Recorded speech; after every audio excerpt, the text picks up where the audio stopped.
note, yo, welcome to another episode. We are Culture Content. I'm Kay. I'm Chaz. And this is... that was perfect. That was did perfect. it. Hey, that was perfect. I was watching that episode. Wait, no, I didn't. That was perfect. Because I was on prep you on it too. Yeah, we forgot to tell you that too. So when it comes to the end, we're gonna do that. I'm Kay, I'm Chaz, and then you're gonna say your last name. But last name? No, you say your name. Your name. I Sorry. was about to say last. I'm gonna introduce you the first time around. They call it my brothers are like, oh yeah. Like yesterday we went to my little brother's football game, and me and my sister are walking around, and we were around looking for them. I had to put my phone on thing, but we were walking around looking for my little brother, and I'm like, we're asking a couple guys, do you guys know Jaden? You know Jaden? They're like, who's Jaden? Jaden? I'm like, it's a football team. Y'all don't know Jaden? He was like, well, what's his last name? I'm like, Hill. He was like, Jay Hill. That's definitely football though. Like they call football. everybody by their last name. That's it. That's funny. So I didn't mean to say that, but I told you I still get nervous too. You know what I mean? So I still make mistakes, but correct me as we go along. But that was perfect. So you haven't been watching our episodes, or you just did that off the just the energy, just the vibe? I just did that off the energy. The vibe. Okay. But save it to the end. I'm gonna let you introduce yourself at the end, not at the beginning. Let me do that part. You know what I mean? And we're gonna keep all this in there. So just to show you how organic everything is. So I'm Kay. I'm Chaz. He's Chaz. He's Chaz. Kay and Chaz. I'm Kay and Chaz and Mar apparently. You know what I mean? But today we got a special guest. Marrae is in the building, y'all. We appreciate you. Can I get a We're gonna turn this energy up. Man. You already know another. Let's get the energy right. I mean, I think I already know the energy is there, man. But thank you for coming to the podcast. We appreciate you. Yes, absolutely. Thank you for having me. I mean, it's always about the guest. You know what I mean? It's always about the guest. So we appreciate it all. Love is love, you know.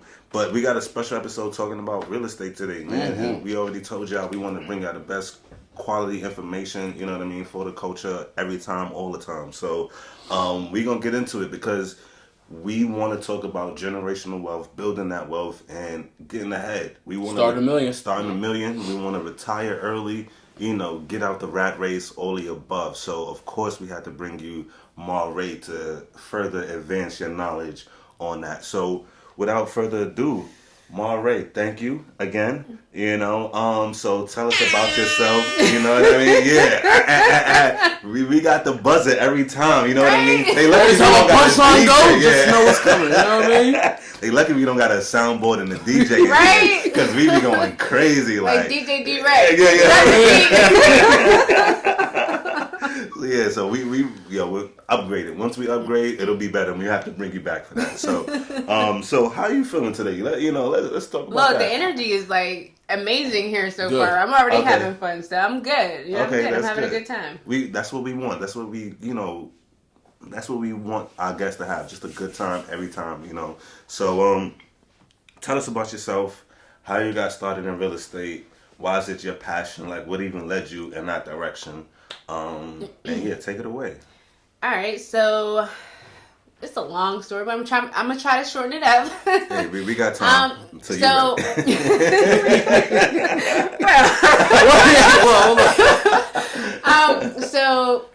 my mom is a real estate agent. She's been in the business. At the time, I think it was like 15 years, and so she wanted me to get my real estate license when I turned 18. And I was like, no, because when I was young, I was having to sit in a car while she would go show houses. She's like, y'all be quiet.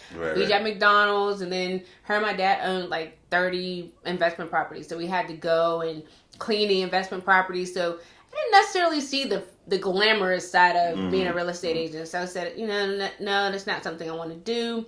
And then when I was in college, I ended up getting a job at a title company. And I was working in appraisal, escrow. So I learned the back end portion of the real estate side.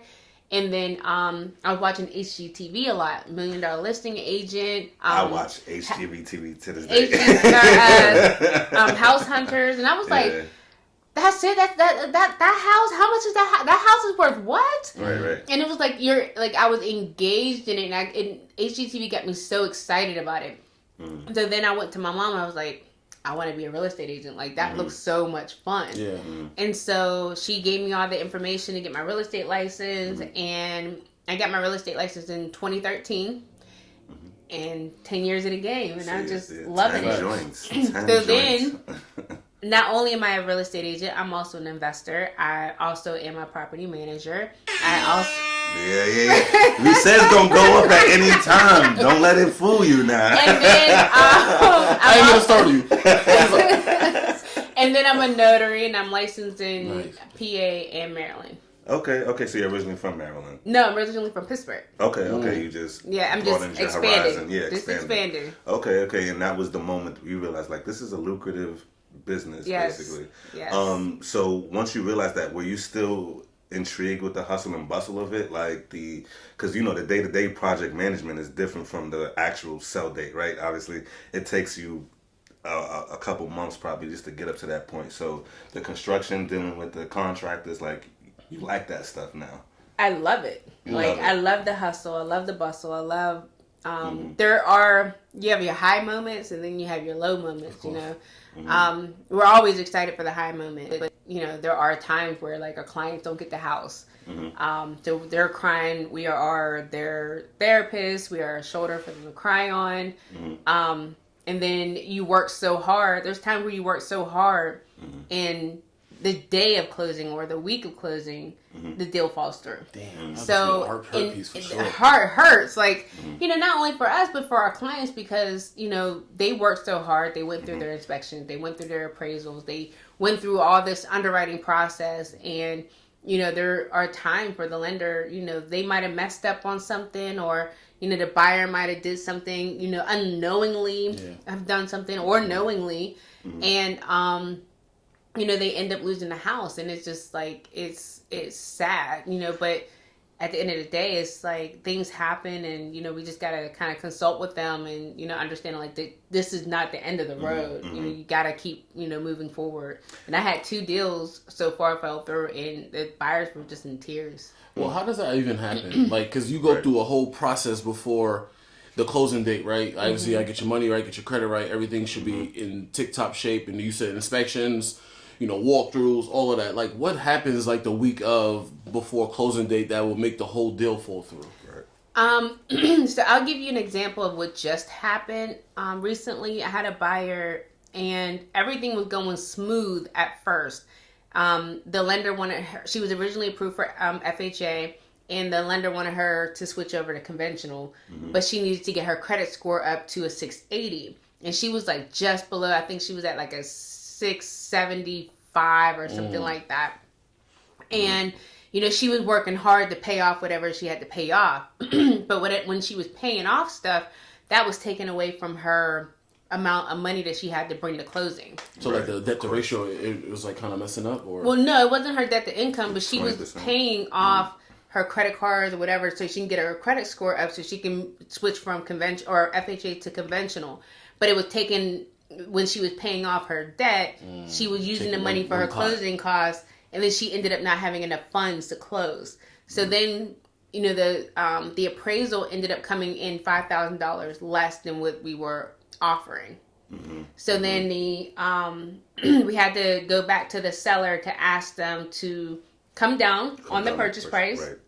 Number one, and because she didn't have enough funds to close, she still needed to ask the seller, hey, do you mind, kicking up an extra $1,500 towards my closing costs? And the seller was like, you want me to come down $5,000 more less and $1,500? And they were like, no, we'd rather just put it back on the market. And she was like, she did everything she was supposed to do. She just didn't have enough funds coming in while she was paying off the debts that she had to pay in order to switch the loan product. Because the loan products that she had, there were just some issues with, job related or whatever the case may be that disqualified her for the FHA. So moving her to conventional worked better, but we just had to get her up to a 680.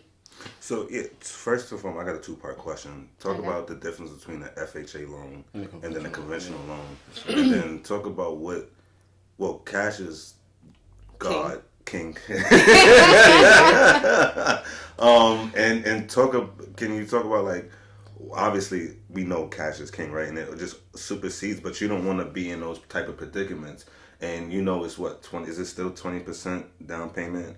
Or is okay, it? let me Break it answer down. your Break it down. question. Break it down. Yeah, break it down. All right, so I get a lot of buyers that says, hey, I want to do that FHA loan, because I'm a first time home buyer. I want to do an FHA loan. Why? Why do you want to do an FHA loan? Because I heard that's the first time home buyer. No, that's called FHA is not first time home buyer. FHA is Federal Housing Administration loan. So people always kind of like assume FHA means first time home buyer loan, Correct. which means more programs. The programs are more of a conventional product. But it helps with, it says conventional product, FHA type of financing where you may get a lesser interest rate or something like that. But FHA loans, you can get 6% seller assist, which is the seller paying a portion of your closing costs. So that's kind of like the benefit of FHA. Right. And you only have to put 3.5% down. Okay. So that's lucrative to somebody that's that don't really have the cash up front. And they can have a lesser credit score. Okay. So with conventional, you have to have a 680. You can't, like, depending on, your debt to income ratio, like this is a lender type of situation where you have to talk to your lender and your lender will let you know what, how much money you'll potentially have to put down. That goes with, what type of job you have. Are you self-employed or are you W-2? Things like that. But conventional is actually better because if you're in a multiple offer situation, the appraisal side is a little bit more lenient. They're not looking for everything like chipping paint. FHA, like you can't have any chipping paint, loose wires, tripping cracks in the driveway or in the walkway. But essentially, you don't want any of those problems. I mean, you don't want any of those problems, but there are buyers that say, I don't care about those stuff. Like those stuff aren't like, I can easily fix that, right? It's a couple $100. Maybe like, I think I got a quote for like $1,500 to get my walkway and my stoop fixed. Like that. I'm cool with that. And I don't, and I accepted my house as is, and I'm okay with that, and most buyers are. Their main concern is getting qualified, and that's my main concern, is getting them qualified and what they qualify for. So if you're able to qualify for conventional, that's a whole better product. And your offer is more likely to get accepted versus FHA, where there's more stricter guidelines to get qualified. But you have to have your money up for the conventional. No, you don't have to have 20% down. No. Well, what's the percentage? You can do 3, you can do 5, you can do 10, you can do 15, you can do 20. What's the percentage of a closing cost for a typical house? Closing cost is about 1 to 1.5% of the purchase price. Okay, so you're probably I'm like not 10% of the purchase price. So like your closing costs can come up to like, let's say on a $200,000 loan, your closing costs can come up to like $8,000 or something like that. Okay. But that's where the seller assist comes in. It's not guaranteed. 6%. Okay. It's not guaranteed. It's still a negotiable product or a negotiable situation. But that's typically what your closing costs would be, and then your down payment. It depends on your financial picture, and the lender bases it off your job, your debt to income ratio. So I'll just give you myself as an example. In the beginning, my lender was like, yeah, you can qualify for, to only have to put 3% down on a conventional product. Yeah. Bet. And they were giving me a $7,500 grant to purchase my house. Where'd you get that grant from? Hold up, I was excited about that. Yeah. I didn't get that. So, you didn't get it? I didn't get it. So... How you bring it up but don't give it? What's up? Like, what we doing? So, but here's the thing. So, a lot more lenders are now starting to, before they even give you a pre-approval, and that's the lenders that I work with. Okay. Before they even give you a pre-approval, they dissect your financial picture. Yeah. They want all your bank statements. They want all your businesses or whatever you own, whatever the case may be. Like, they went hard. So, in the beginning, I only had to put 3.5% or 3% down, and then $7,500 grant program towards my closing costs. And then the more they dissect my financials and everything, and the different businesses and my tax write-offs, I'm self-employed, so it was a little bit more trickier. Right. So then they were like, "Yeah, you have to bring 5% to closing." I was like, "Okay." Then they were like, well, we can't give you the $7,500 grant program because, you make too much money. Okay. So then, send that money, B. So then they were like, listen, in order to qualify for the loan, you got to negotiate with the seller on the purchase price, have them come down, give you more seller, or have them come down on the purchase price, put the seller assist on top. And then on top of that, you got to bring 10% to closing. So I had to bring, in total, $18,000 to closing on a $115,000 house. 115. $115,000. Yeah, that's what I'm saying. That was for me. You have to understand that was for me because that's your financial. That was my financial picture. Okay, everybody's situation is different. Because I'm not a W-2. You could be a W-2 and it's not that much. Yeah, you might have to bring all that much cash. They can, and right now there's a 1% down program. So you only have to put a 1% down payment. But there's the specific lender that offers that. Gotcha. So I will, as your agent, I would refer you to that lender, but I'll also refer you to other lenders that, still have other programs because they may say, okay, we can qualify you for the 1% down, but you're only pre-approved for XYZ. Where I tell my clients all the time, shop lenders because this other lender, even though they may have you bring 3.5% down, you can qualify for more house or in less money to bring to closing. They may have like a program, like a 7,500 grant program or whatever the case may be. They may be able to give you money towards your closing costs or down payment to help offset the cost. So just your financial picture is your financial picture. It's not going to be the same, and your experience is not going to be the same as everybody else's. So our experience and your two's experience and ours is not going to be the same. Everybody's going to be different. Because all of our financial pictures is way different. Exactly. Right? There might be some similarities, credit, but it's definitely funds different. And everything like that. All of the above. We're going to definitely talk about the credit. Your financial picture, right? And you said that basically determines what type of loan you get, what type of down payment you have to put on the house. What should people be doing to perfect their financial picture as far as their credit, the money down, and everything like that? Like, what are some steps they need to do before they come see you? You know what I'm saying? Or come see the financial advisor or whatever. And then you can get into how you, the realtor, and the financial person, the lender, are different. Well, I would say you have to understand your own budget because the lender, when they pull your credit, they're going to look at what's only on your credit report, and they're going to pre-approve you based on what's only on your credit report. Yeah. So if you only have maybe like $2,000 on your credit report, that's your car payment, that's your, credit cards and whatever else you got on there, they're not factoring in, your light bill, your gas bill, the food that you got to buy and things like that. Cost of living, basically. Cost of living. Yeah. So you want to make sure that if, the lender can pre-approve you for $200,000 and that's like a $1,700 mortgage payment, but you're like, whoa, wait a minute, like I ain't got that. I ain't got that per month. And I've had buyers that said, I want to stay under this per month, and I'm like, okay, well, in that case, then we need to start looking at houses that fit this price point. And on top of that, it's not necessarily the price point, but it's also the taxes on the property, because the property taxes can really increase your monthly mortgage payment per month. Because my taxes are $4,200 a year. That's like $300 something a month, and that's a major factor in my mortgage payment. That's principal, interest, and taxes. So you just always have to prepare. Like, okay, you need to know your own budget. And then when you go to the mortgage company and get your credit pulled, you want to at least be 620 or higher. 680 is even better, and then 700 obviously is even better. Because the higher you go, the better it is. Right, and that plays a part in, because the higher you are, the better the interest rate you get.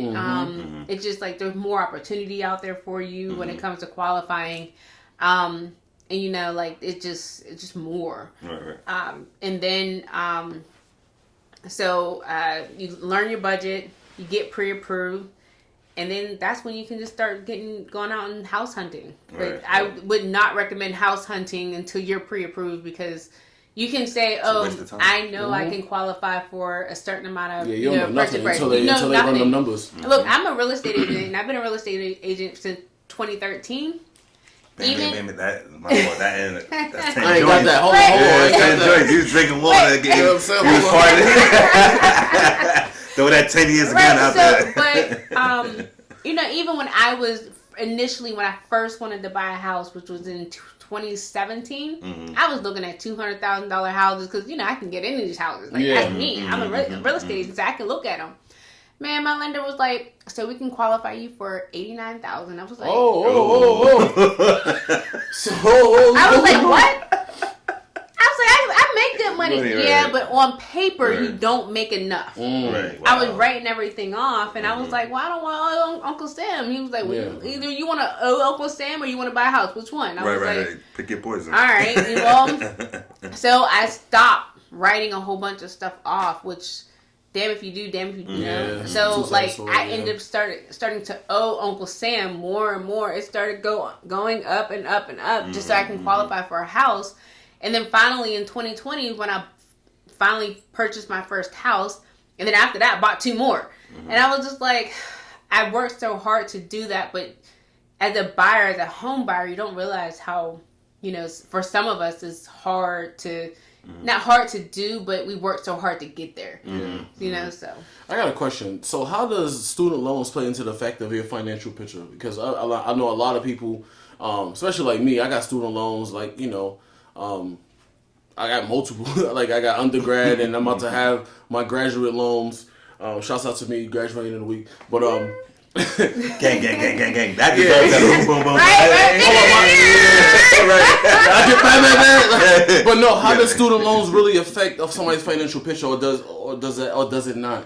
So, some time ago, it used to be, the payment that's on your credit report. So if you had a payment of $400 that goes towards your debt to income.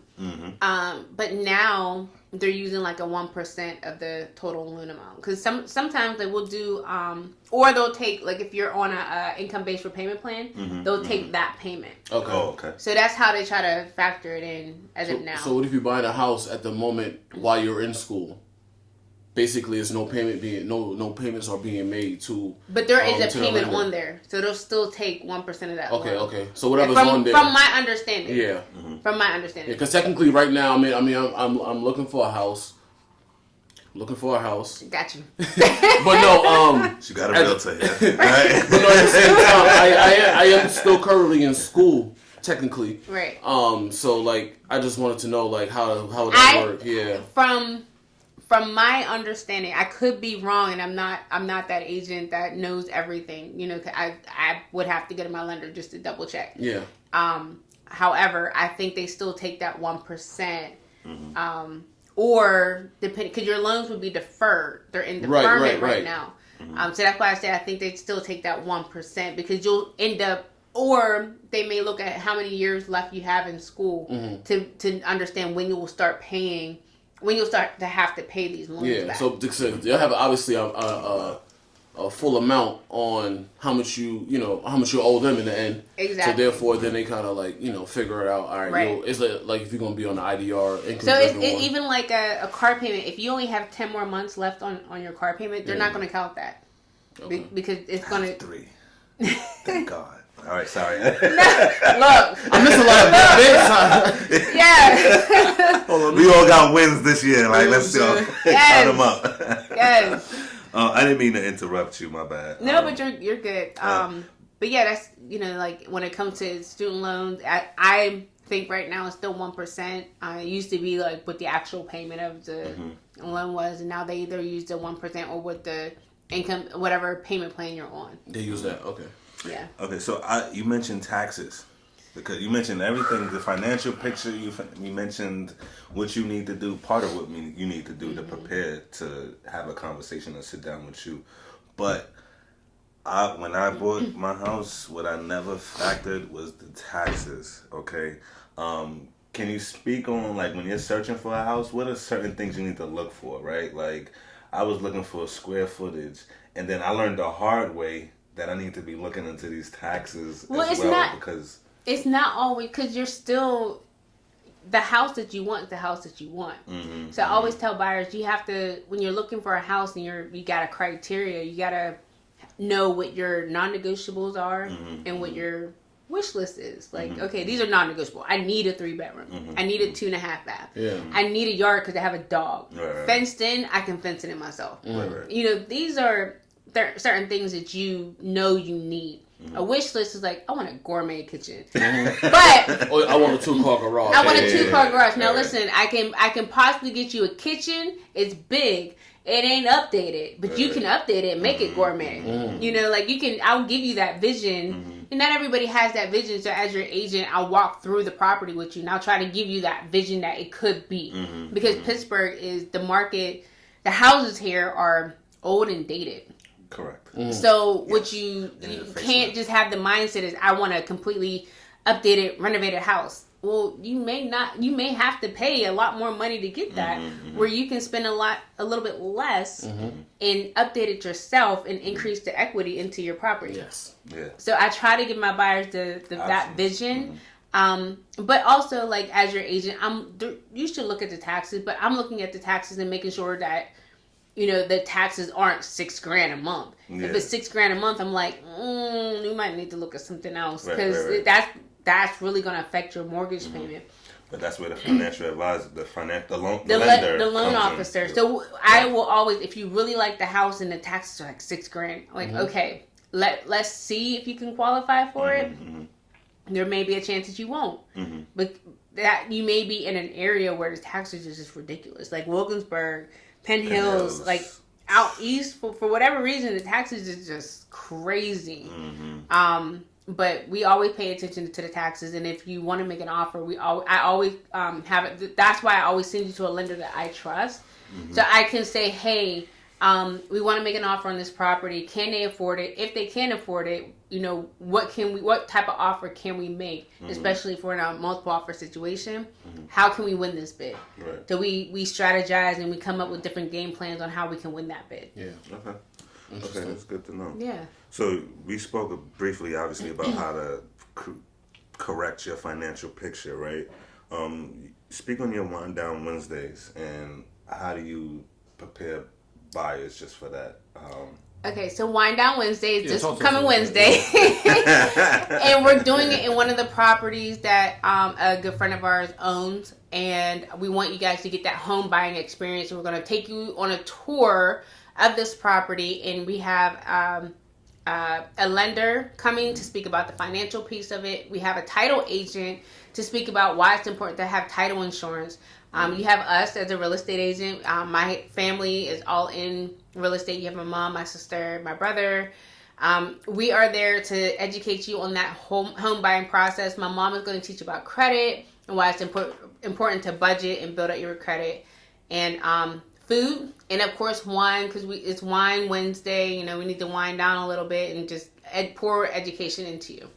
So that food, we got a we got a little bit of food happening. I'm going to ask about food. You know what I mean? That's just what it That's is. the most important part. Like, people come for the food, then the education. But, you know, we want to pour into them. You know, but food attracts people. Yeah.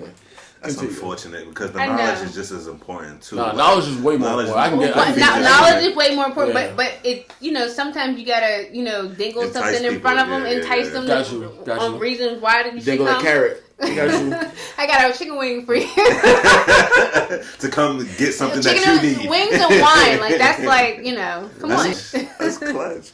So is this a family business? Or It is a family business. Nice, because you said, break down the different roles. You said your mom and your brother, what role do they play in the family business again? So, so there's different terminology. So you have a team that runs strictly, you know, they have the same goals, same vision, and everybody working under this main person. Whereas my family, we're ran as a group, where we have our own individual vision, we have our own individual goals, but we market ourselves as a group, and we assist and help each other as a group, as family. Can I say that's what the culture we need to do tenfold? I mean, you can't help yourself. We know they ain't real rights. Not everybody's a real right out there. You know what I mean? But once you find that,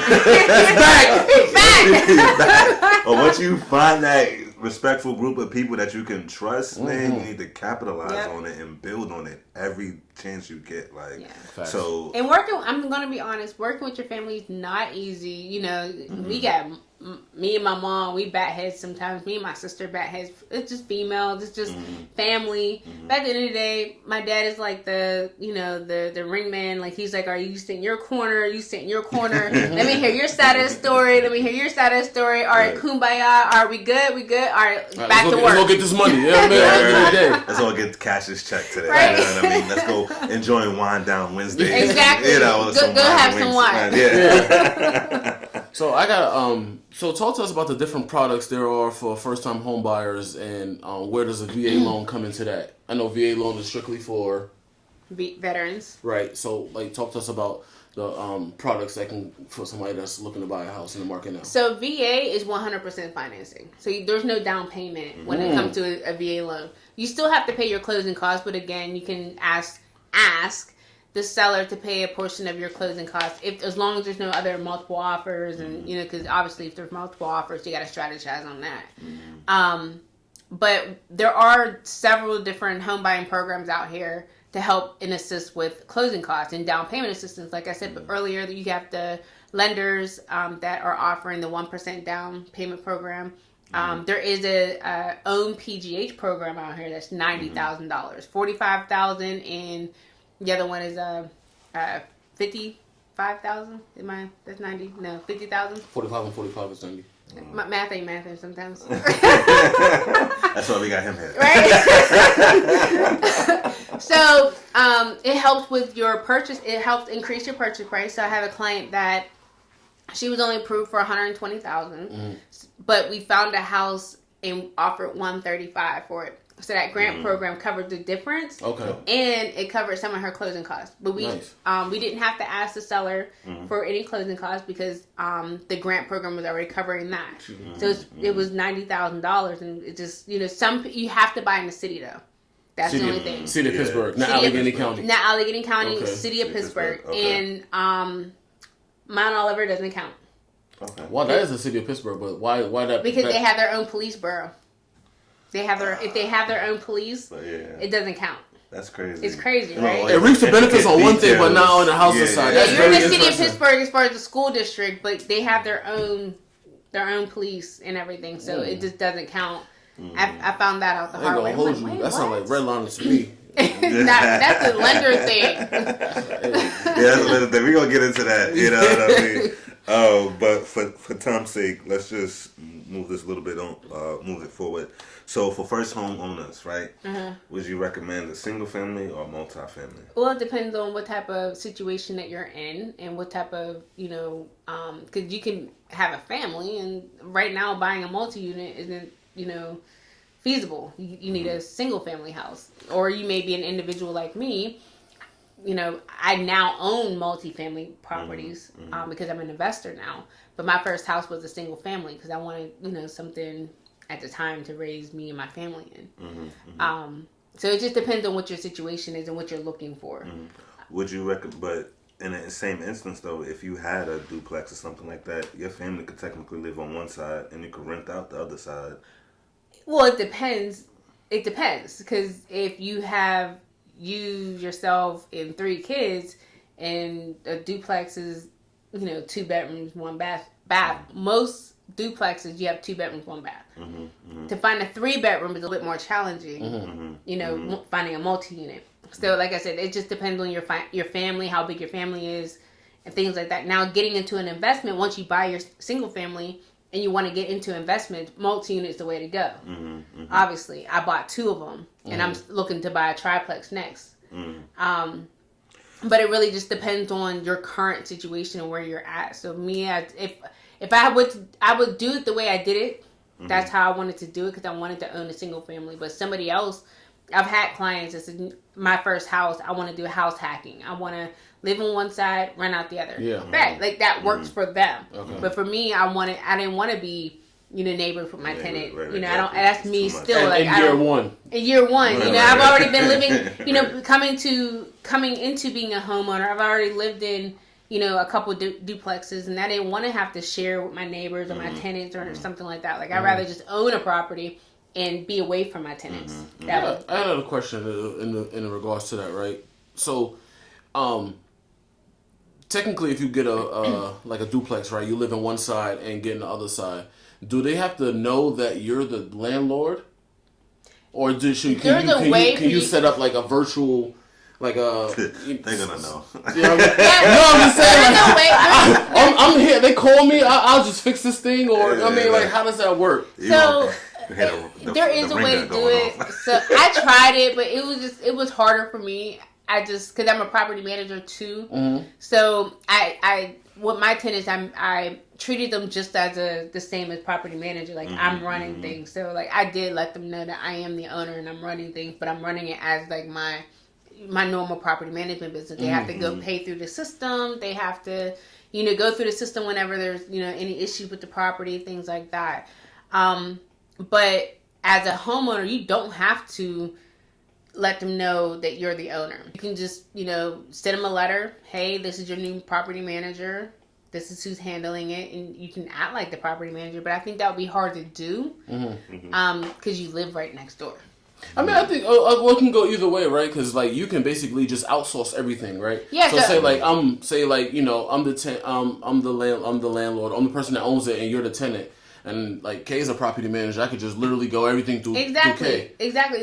That's the easiest route to do. Yeah. Because a lot of owners don't realize that it's only 10% of a rental, rent. Mm-hmm. I'm not gonna say it's a lot of money, but it's less headache. Right.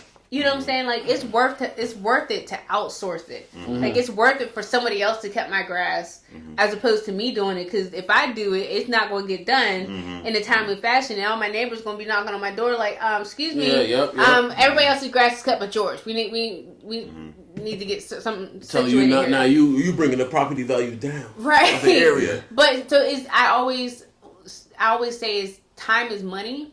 So I'd rather spend the money to get my time back. Facts.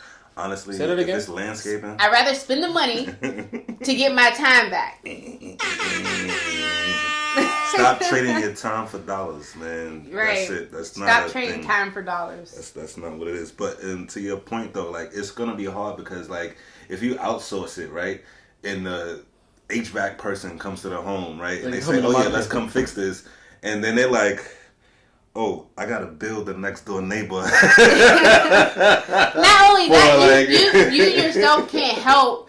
If you see the plumber coming, you're like, "What's the plumber coming for?" Like, you're going to be involved, and you're going to know at some point. Yeah, you can't just look out the window, make sure. All right, cool. Yeah, and sometimes, and I'm not saying property managers are great, because I'm one, you're one. Having a property manager is like a great asset to have.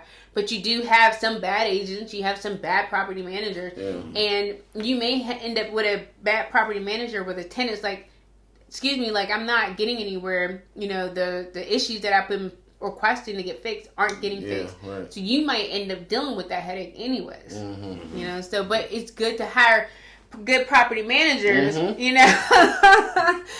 can help you, with that. So you're a good researcher, so do your homework. Yeah. So we talked about investment properties, duplexes, and everything like that.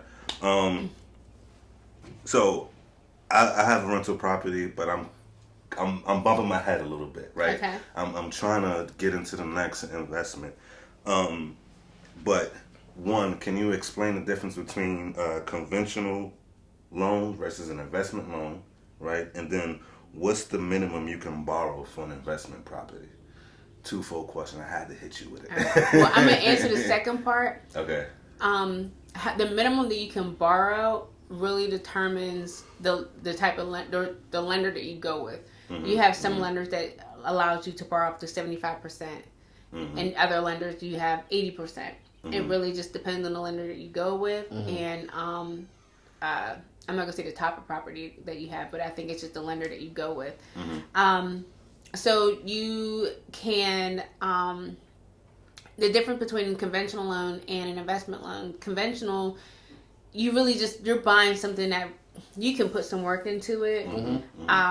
but it's not like substantial work, right? It's just like maybe like it's cosmetic stuff, little bit of cosmetic stuff, like not even too much work to. It's like a second home, right? So that could be an investment property.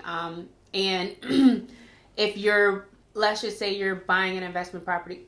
Let's just say you're buying an investment property in like Maryland. You have to buy it within a certain mile radius, outside of a mile radius from their current property, for it to not, for you not to have to put 20% down. Oh, okay. That's different. So I had a clients that bought an investment property here in Pittsburgh. They're from New Orleans.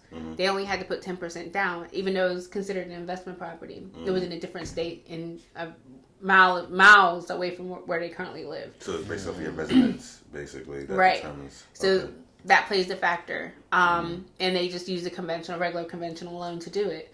Whereas myself, I went and got a hard money loan. So I bought a property that actually needed renovating.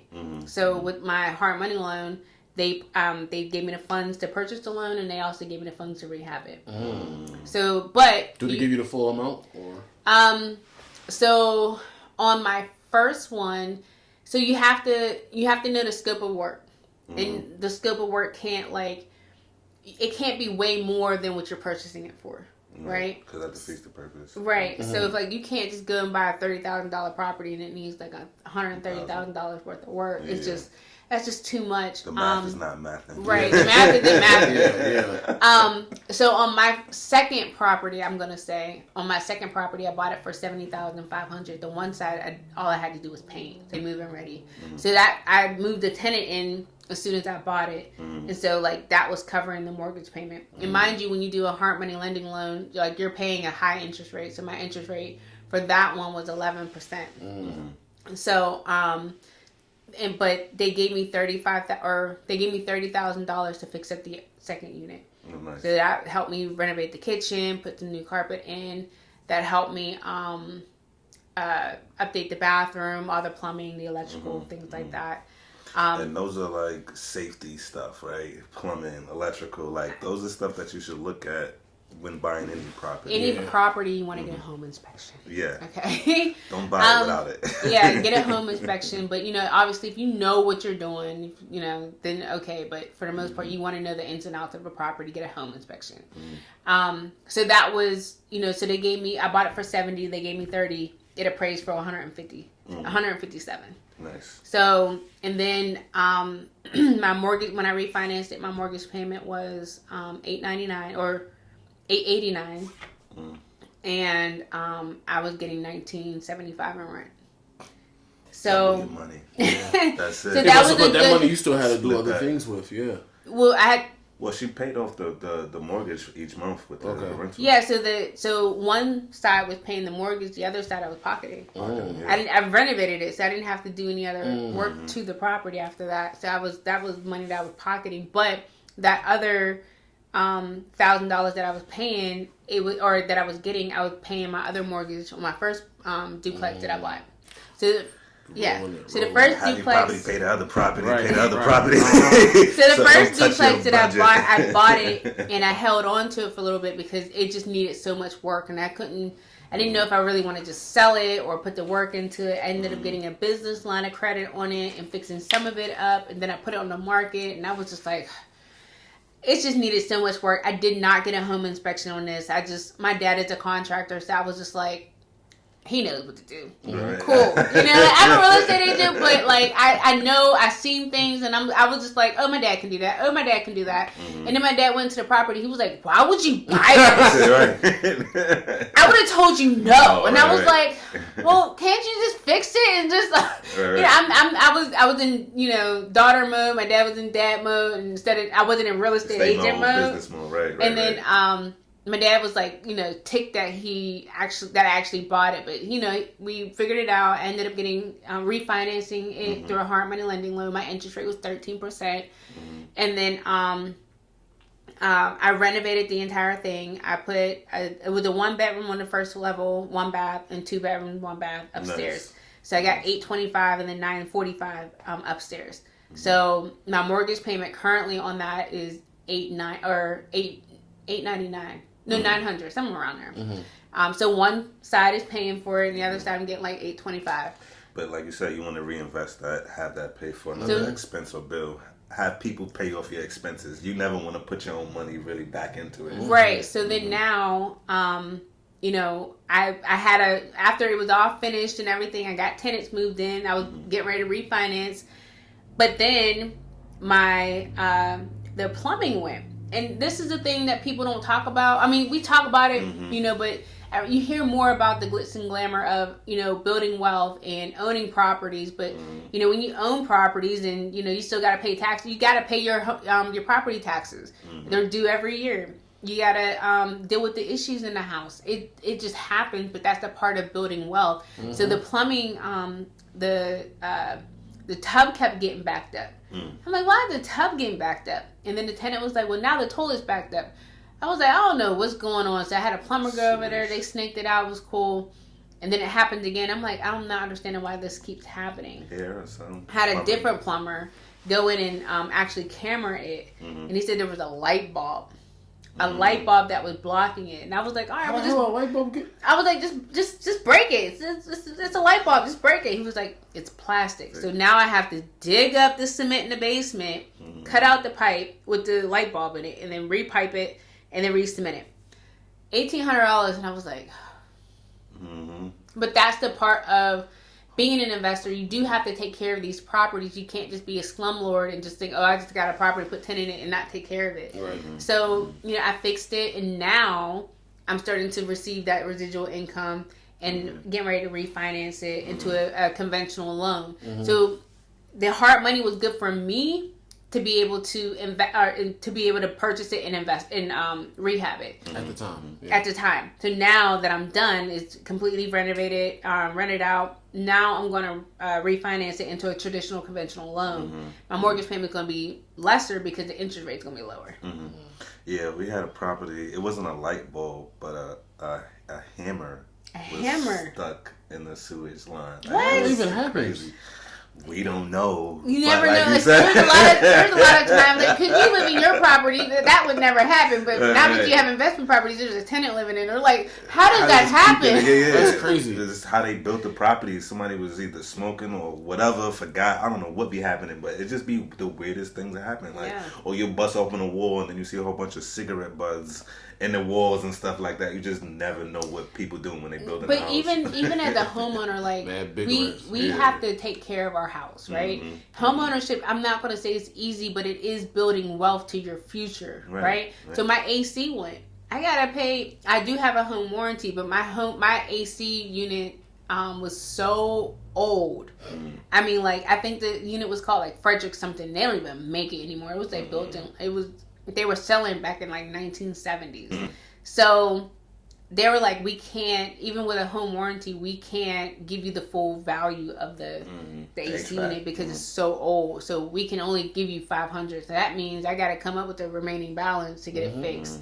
But that's a part of home ownership. Right. Getting a new roof is a part of home ownership. Yeah. You can be purchasing a property and the inspector on the property says, you know, eventually in the future you will need a new roof. You know, there's nothing wrong with it now, but you know, you will need a new roof. The seller's not going to replace the roof just because it's old and dated or whatever the case. There's no leaks. Yeah. You know, if it's not broken, don't fix it. You know, so they're not going to replace it, but eventually you're going to have to put a new roof on. Yeah, you get your property in 2 years later.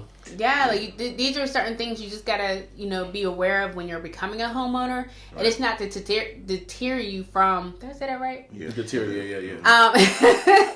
From being a homeowner, but it's just these are things that you gotta. You know. Yeah, and then if you do hear that, one, you don't have to purchase that property, but if you decide to like create a budget to eventually 5-10 years from that point in time to like reinvest in your roof, like the benefit of that is you know it's coming, right? Yeah. And the second benefit is you don't really have to deal with it. But if you end up replacing your roof, that increases the value of the house. That too. Whatever you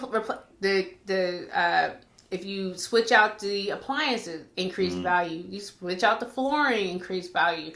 You want to add value to your house anyways. You know, that way, because when I purchased my house, I bought my house for $115, right?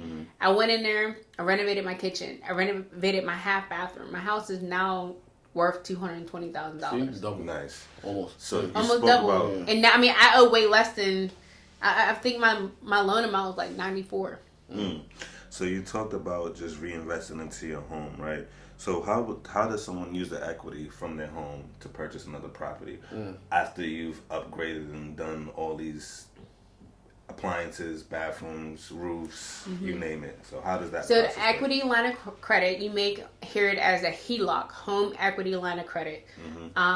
I took one out on my house because I wanted to finish the renovations on my first duplex, or start the renovations on my first duplex. So it's the same as you going through a traditional lending, sort of, where you still it still falls in the guidelines of your debt to income ratio. Just because you know it's worth XYZ, the house up the street sold for $220, you know your house is worth like $220.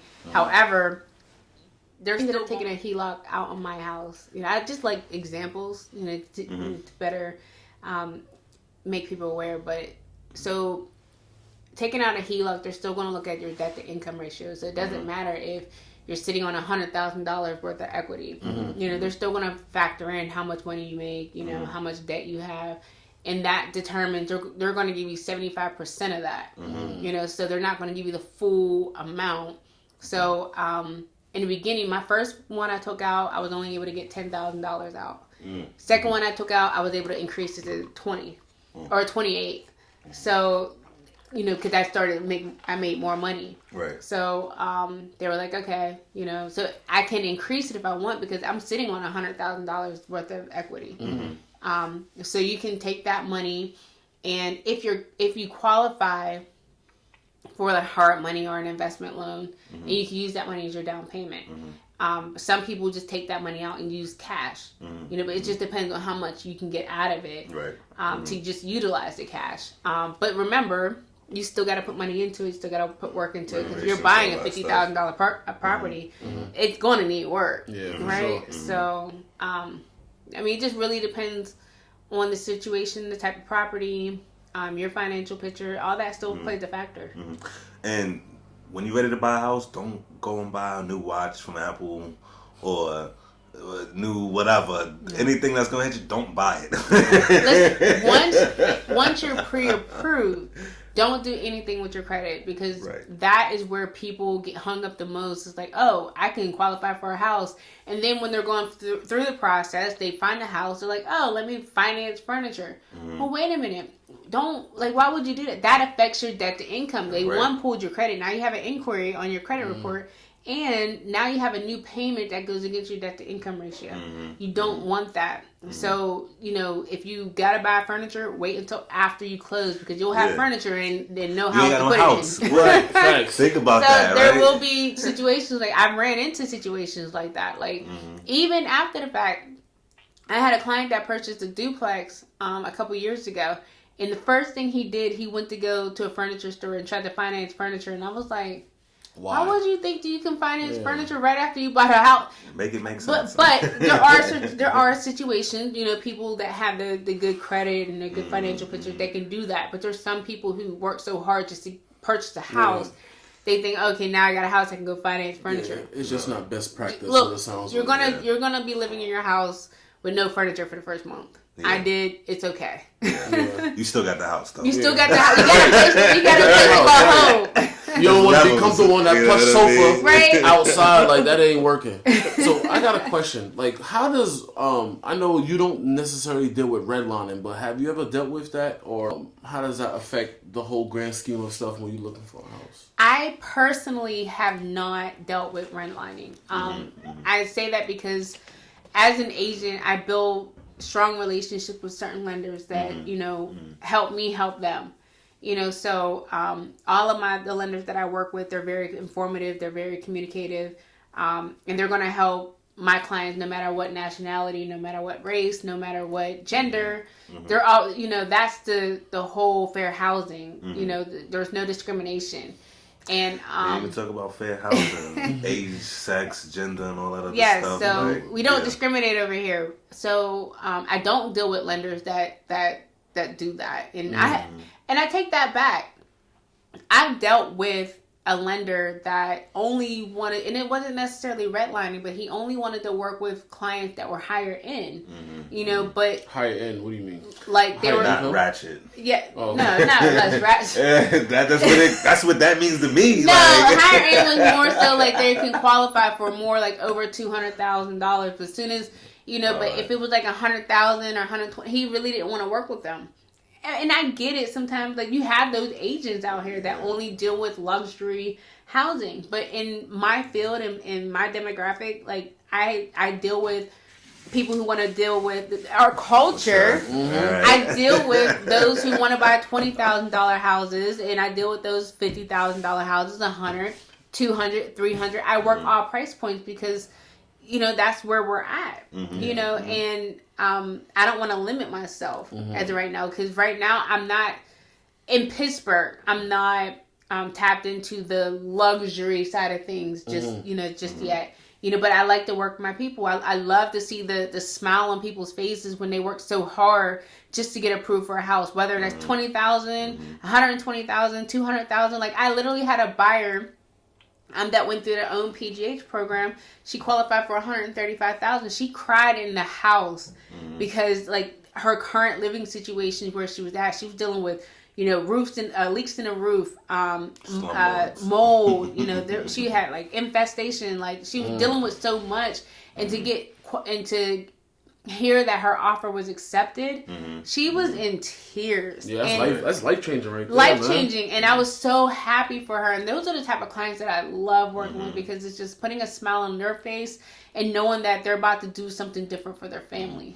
Yeah, that is a high in itself. It's a high in itself. Like I was in tears. People, like we get emotional too, because it's a thing. I don't know what it is. I work just as hard. But helping that family know that they can create their own generational wealth, right, for their family and for their kids, and that look, I helped you get to that essentially next level of your life. You know what I mean? Like they'll never forget you. Like I promise you, every person that you sold the house to, they're never gonna forget Mar. You know what I mean? And what she did to help them get to this next level in their lifestyle. No, I mean, we do it because this is what we like to do. You know what I'm saying? Like I said, I'm not a realtor, but I rent out properties. But it's the same type of thing. You know what made me want to buy a house? I didn't really understand buying a house, and I just wasn't. Like I said, I wasn't into it.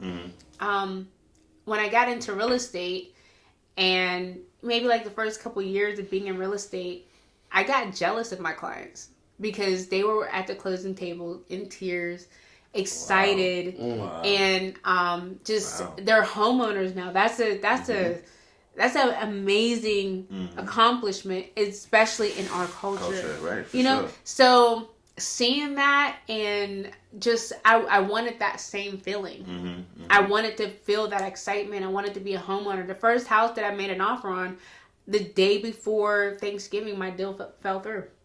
I was crying. My hair was like out to here. My mom was like, "Do you need a glass of wine?" She was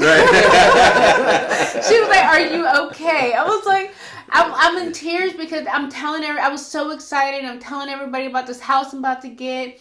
And literally it was right around the corner from my house that I have now. And my mom walked in when she first seen it. She was like, I like it, but I don't think this is it. And I was like, you're hating, this is the house for me. Like, I really like it. It had the skylights up here, and I loved it. But it didn't have a yard. It just was cool. Like, I really liked it. And then, question, did it have like your list of things that you wanted? Did it have everything? So the reason why my mom said it wasn't the house for you, because she knew what my want was. She knew what my plan was. I wanted a house that I can renovate and fix it up as my own. But it was still move-in ready. So she was like, it's kind of already updated, but I mean, it's cool. That house was the same purchase price as the house the second house that I bid it on. Because the second house that I bid it on, I kept bypassing it and bypassing it and bypassing it. And I was like, no. Finally, like, I was tired of searching for houses, but I finally looked at the specifics and was like, okay, it's 3 bedrooms, it's 1.5 bath, it has a huge yard. Like, the pictures that the agent took was just They were horrible. Well, right, they weren't good. So I was like, I'll just go ahead and take a look at it. I went in there. It was hardwood floors throughout. Half bath was right here. Huge living room. The only thing was the kitchen was a little dated. I ended up opening up the wall between the kitchen and the living room. Opening up the wall between the living room and the kitchen. Open concept. I walked in and I immediately saw the vision. My master bedroom has a walk-in closet. Huge master bedroom. But you had to wait for that, right? It wasn't just giving it was meant to be. Right. Don't get discouraged. Don't get discouraged because sometimes when God says no, it's not a no, like for never. It's just not this one or not right now. It's like just be patient. And I'm an impatient person, and God knows that. And I just be like, I'm impatient. Why would you? Yeah, but this time you like, yo, I got you, man. Sit down for a second. Right. So I just like, I'm thankful and grateful for him telling me no. Because if he didn't tell me no, I wouldn't have found the house that I found for the same price, but bigger, way bigger, and a huge yard. Back porch was lit, and I mean, and I was able to renovate it and make it my own. Like the square footage was bigger, everything was just dope. I ain't gonna hold you. That right there need one of these. Run it up. That made me feel some type of way, in a good way, because we always talk, and I don't want to get religious and all that, but God's timing is very important. Right. Yeah. It might not be what you want at that time, but God said, I got something better for you. I got something better. Timing is always everything. It's like that picture where you're like, I just want the small teddy bear. Just give me the teddy bear back. Right. And he had this whole thing there. Real talk. So I went through that same thing with this house. You know what I mean? I was giving up. I had went through, 5 houses or something like that. But I had my list of things that I wanted. And you know what's funny about that list? That list included this 3 seasons room that they said that I wasn't going to be able to get within my budget, right? And then I said, literally, the date I was going to give up, I found this house at 1 o'clock in the morning. Yeah. 1 o'clock in the morning, found it, woke up. I sent it to my realtor 1 o'clock in the morning. She hit me up 8. We got a walkthrough at 11. I said, say word. Closed on the house at 6 o'clock that evening. All in one day.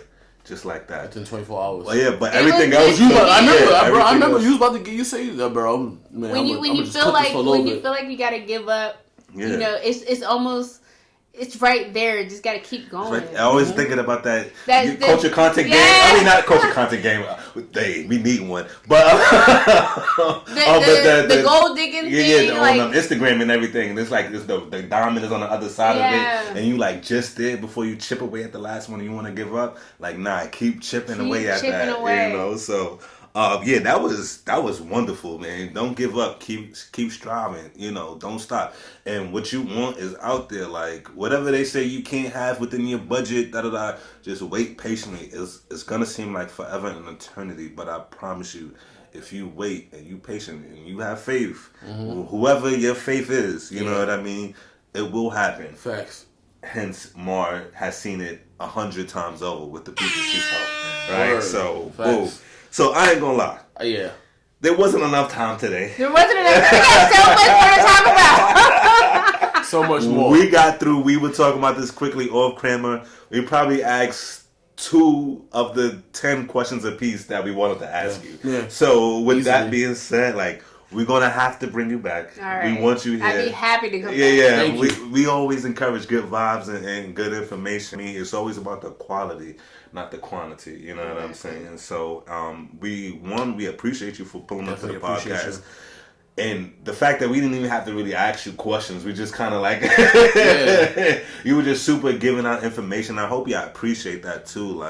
Wealth of knowledge. If you looking for a house in Pittsburgh or Maryland, and that's the only 2 places right now, and New York. New York? Wait. Sorry, I just said that. I said that. I mean, look. I have referral partners everywhere. So anywhere you're looking for a house, I can assist you with That's that. what I'm talking about. I have referral partners everywhere. So DMV area, Pennsylvania, right. Miami, Baltimore, wherever you want to go. I got you. Right. Yeah. Whatever you need, just hit her up. Right. So first and foremost, before they tell us where they can find you, sorry, I said I was going to ask you this. Well, everything you got going on, investment properties, property management, all the above, how do you stay centered? What's your, this is going to help me be the better version of me for my next client or my current client? I would say working out. The gym is definitely I would call it my sanctuary. That's where like I work out. I do listen to like maybe like Sarah Jake Roberts or gospel music whenever I work out. Or even rap, hip hop, R&B, whatever, just whatever mood I'm in. Some Meek Mills, But the gym is definitely, something that, when I'm going through something, that's my therapy. I have to be able to relieve myself mentally, physically, obviously, and just that's where I can find my strength. That's where I can find my mental. That's where I can find myself. And in order to be a better version of myself, I gotta go find, in order to be able to work with other people and be a better version to them, I gotta find myself. Right. So that's my me time. That's where I work out and I challenge myself. And I appreciate those who are around me that help me and push me. Even though when I don't want to, that's where like my limit is being pushed the most. That's the hardest times. Those days that you don't want to go to the those gym. Those days that where you don't want to go. Like, it's just like, like this morning I didn't really want to go. I woke up and I was like, should I go? Like you contemplate with yourself every day. But and I was listening to ET today, and he was like, "That's when you want to go to hardest when you don't want to do it. Go to hardest when you don't want to do it because that's when you're going to get the greatest outcome." Exactly. It's just like this boost of energy that I don't know where it comes from. You know what I mean? But I'm on the same type of time too. Like I just love that environment that you know what I mean, like you said, by yourself, you create, you do what you want, successful or failure, you know what I mean, because people like to post their successes, but like all those movements and all that doesn't come with just one time. That's repetitive nature, yeah, because this real estate industry, or it's not always, it's not easy. I had to go to my friend investor. I was like, so you mean to tell me I'm supposed to be broke investing in property? Like, yeah. I was like, I can't live like this. I was frustrated because, when you're trying to buy another property, then buy another property, then you got issues with this property, then you know what I'm saying? Like sometimes I was in tears the last couple of months because, I was being drained, putting money into these properties and, not getting, I was spending, in all honesty, I was spending more time on my investment properties than I was working in real estate. So money wasn't coming in as quickly as it was supposed to, as it was going out. Yeah, exactly. So it was like, and I just kept crying, and I was like, listen. He was like, look, you're going to be broke for about like 5 years. I was like, I ain't got 5 years. I ain't got that to do. So I was like, I hired a coach, and my coach was like, you got to find that balance, and that's where hiring, help, creating, time versus money, like you have to spend the money to get your time back. And I'm fortunate because my dad has helped me on a lot of things, but my dad is only one person, so I had to step in and, help out on certain things, even working on my house. I'm like, Dad, I need you. He was like, I'm gonna tell you what to do. You're going to have to do it. Right. I taught you well. Right. And I'm like, he was like, make me proud. And I'm like, I ain't got time to make you proud. Like, I need help. He said, I need you to do it. I need you to do it. He was like, I'm going to teach you. I'm going to come over. I'm going to show you. But I'm a fast learner. And I get my, I'm very independent. And I try not to be.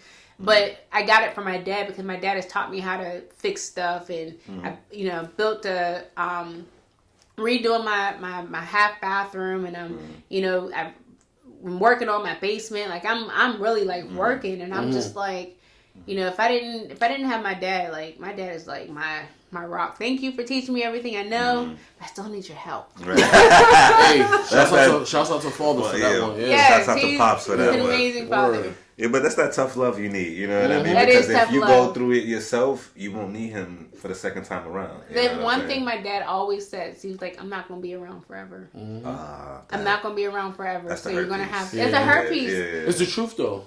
And then I was like, "Well, I told God, if he takes you, take all of us. My brother was like, that's selfish. That's real selfish of you.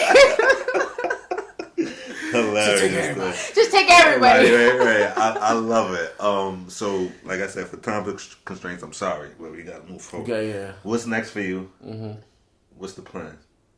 So, I'm still here. I'm still, building my business here in Pittsburgh. I work with my family and I do property management. So I'm continuing to build as much as I can build. And I'm also building in the DMV area. I also joined the team out there, the coalition group.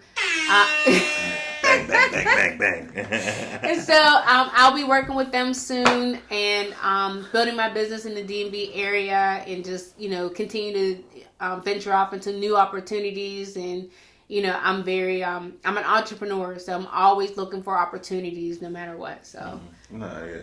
I love to hear it, man. We appreciate you for pulling up on us, appreciate you joining the podcast. We like to call it a podcast. It's really a show. It's a show. It's a show. It's an informational show. For you, right. But no, you were excellent. Like, the conversation was great. The energy was perfect. Thank you. We love that you're a black female, in this industry, making it happen. Just giving back to the culture, you know what I mean? We love it all. But we need you back. We need a second round. I'm willing to come back. It was fun. There wasn't enough time to get through everything because, half the next interview is going to be just finishing the questions we already got. It's going to be so crazy. We're going to have more questions when that happens. That's exactly. You're going to have more information to share. So new experiences and everything. So, we're just going to keep the ball rolling with that one. But again, Mar, we appreciate you. So, sure, thank you. Tell us where they can find you real quick. I am on Instagram and Facebook and Twitter and TikTok. All that at Marrae, MARRAE _Jean, JEAN. And that's where you can find me on all social media platforms. Marrae. That's nice. I like Marrae with the accent more. Yeah, exactly. There's no accent, but just there should be though. Yeah. So you get that Marrae, like, you know what I mean? So again, like I said, we thank you. We appreciate you for pulling up to the show. Thank you for having me. Anytime, like I said, we're gonna need you back. So again, I'm Kay. I'm Chaz. And our special guest today is Marrae. Yes, on time. That's what we ask, you know what I mean? But there we go, man. Another episode of Culture Content. We appreciate y'all tuning in every Monday. Another one in the bag.